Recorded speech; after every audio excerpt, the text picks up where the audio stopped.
To all my beautiful people of the internet, I am so sorry that I have not been able to make all the wonderful videos that I normally make for you guys, and I promise to make it up to you.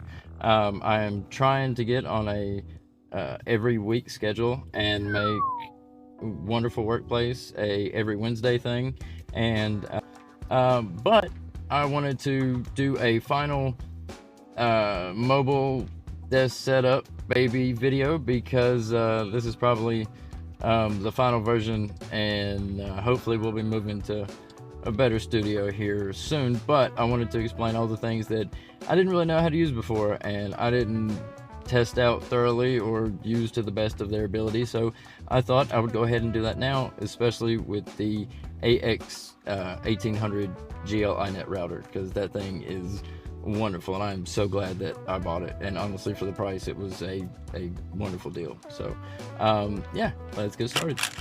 But as always, before we get started, the name that I have chosen for today is Allison. The name Allison means noble, if you did not know that, or if you found that interesting. If you'd leave me a like down below, I'd greatly appreciate it. And so to all my wonderful people of the internet, it is now springtime in the wonderful Wilmington, North Carolina. So that means we're going to have to rethink the wonderful suit and tie that I have worn since the beginning of this wonderful YouTube adventure. So I don't know, you guys tell me what you think. I don't think just a plain black shirt's going to do it, so we'll have to figure something out.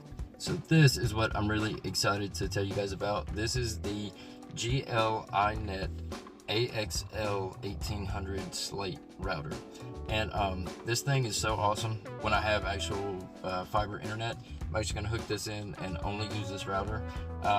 It was very cheap for like a really good router. I'm not sure what you consider cheap for a good router, but I paid like $179 for this. It's their like latest version. So how you actually use this thing is there's 4 ways that you can get internet to this router. One is to hook it up to a modem like in your house and have Wi-Fi. The second way is if you go to a hotel. Most of the time hotels have a Ethernet port, which is the one that looks like the phone cable, looks like this phone cord here. You would plug this directly into the LAN port, and then from the LAN port you would plug it directly into the wall. As you can see here, there are 3 ports in the back, and it's kind of reversed, so I guess you really can't read it, but there are 2 LAN ports and 1 WAN port.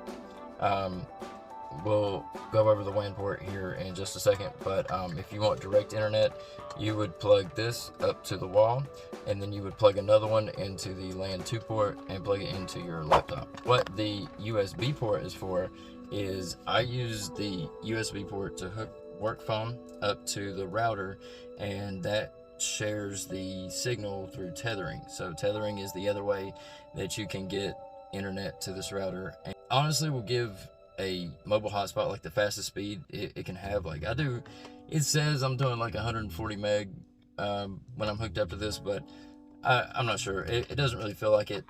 I also have the VPN turned on, and when you have a VPN that you can control completely through the web interface through GL iNet, the IP address is the same. So all you have to do is open your browser and then type in 192.168.8.1, and it'll take you directly to the login page, and then you log in with your credentials. From there, from the web interface GUI or the web interface menu, you can control everything. You can control how it gets internet, you can control the VPN, but what I really want to do is I want to get a cellular modem wherever I can find a cellular modem. I haven't really looked into it, but I want to get a cellular modem because you can just plug that directly into the router, fast cellular signal through this router, and that's really what I want. I used to work in cable, and so I guess this would be a good time to explain to you guys how cable works. Like this: when the cable person comes to your house,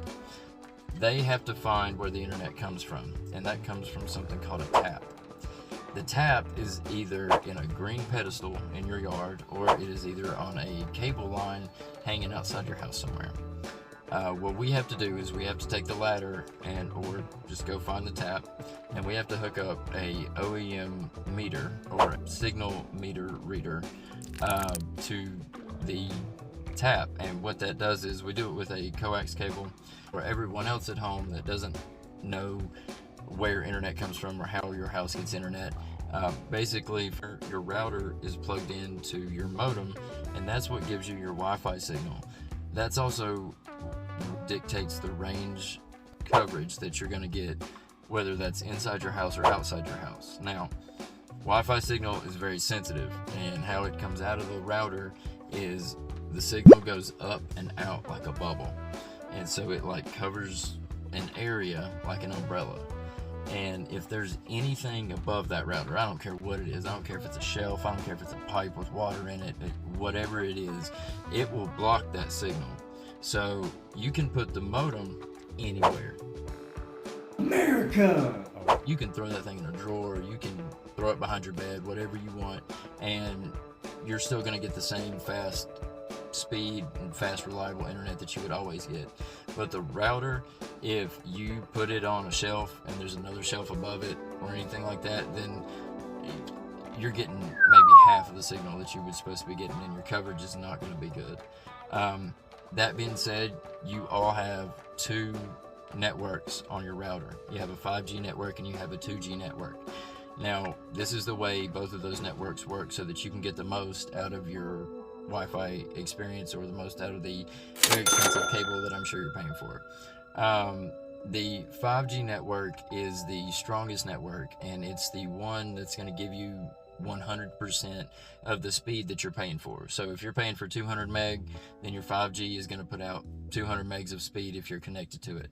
Now, that being said, because it's the fastest, it does not reach as far as the 2G. So what we normally do is we have the things that don't move in the house, like the computers or the things that aren't mobile, connected to the 5G if we're not hardwired into the actual router.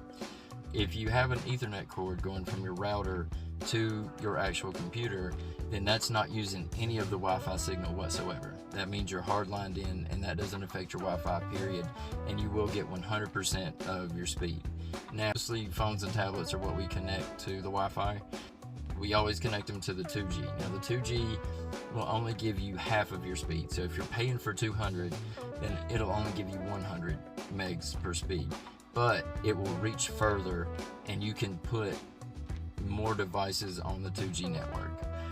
The 5G network, it can only hold up to 4 or 5 devices before it starts kicking other devices off. And that's how Wi-Fi works in your house. I'd love to answer any questions. If you guys have questions about cable, I like doing it, and I know a little bit about it a little bit. So nobody puts baby in a corner.